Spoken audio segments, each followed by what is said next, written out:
আপনার পিছনে যদি বদনামকারী লাগে মুস্কি হেসে আলহামদুলিল্লাহ বলে ফেলেন। তাদেরকে আটকাতে যায়েন না, তাদেরকে বাধা দিয়েন না, তাদেরকে রাস্তা খুলে দেন। কর, আরো কর, বিনা বেতনে পাবলিসিটি কর। হাইপার হইেন না, সাহস থাকলে সামনে আয়, এক বাপের সন্তান হইলে দেখা কর, দরকারই নাই।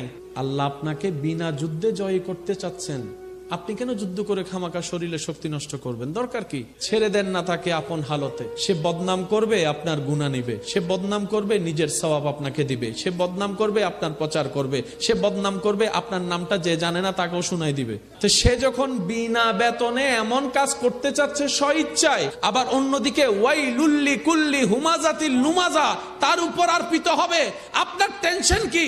আপনার কাজ হচ্ছে রবের উপর ভরসা করে ধৈর্য ধরে বসে থাকা, আর কোনো কাজ নাই। করতে দেন দুশমনকে দুশমনের কাজ, করতে দেন আপনার চাচা জেঠাকে সম্পদ খাওয়ার কাজ, করতে দেন, করতে দেন।